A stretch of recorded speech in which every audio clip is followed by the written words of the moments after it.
Okay guys, మీరు కనుక ఈ స్కిన్ ప్రాబ్లమ్స్తో సఫర్ అవుతుంటే ఈ వీడియో మీకోసమే. ఇంకా స్కిన్ ప్రాబ్లమ్స్కి బాయ్ బాయ్ చెప్పేసి ఈ హోమ్ మేడ్ ఫేస్ వాష్ అనేది ఒక్కసారి ట్రై చేసి చూడండి. సో 4 ఇంగ్రీడియంట్స్, ఆ ఇంగ్రీడియంట్స్కి బెనిఫిట్స్ కూడా నేను స్క్రీన్ మీద యాడ్ చేస్తున్నా, మీరు చూసేయచ్చు.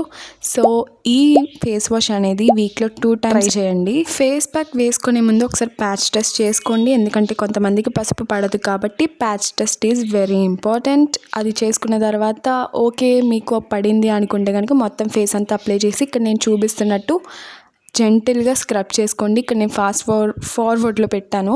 సో జెంటిల్గా మసాజ్ చేయండి అండ్ నోస్ దగ్గర ఇంకా లిప్స్ దగ్గర మొత్తం అంతా జెంటిల్గా మసాజ్ చేసుకొని 5 మినిట్స్కి వాష్ చేసేసేయడం. ఈ ఫేస్ వాష్ తర్వాత నా స్కిన్ అయితే చాలా నచ్చింది, ఎందుకంటే చాలా సాఫ్ట్గా white heads and black heads కూడా రిమూవ్ అయిపోయినాయి అనమాట. ఇదైతే మంచి రిజల్ట్ ఉన్న ఫేస్ వాష్, మీరు ఒకసారి ట్రై చేయండి. ఒకసారి పౌడర్గా మిక్స్ చేసుకొని మీరు కంటైనర్లో స్టోర్ చేసుకోవచ్చు. సో సబ్స్క్రైబ్ చేసుకోవడం మర్చిపోకండి అండ్ కామెంట్ చేయడం మర్చిపోకండి ట్రై చేసి. అండ్ నెక్స్ట్ వీడియోలో కలుద్దాం, అంతవరకు బాయ్ గైస్.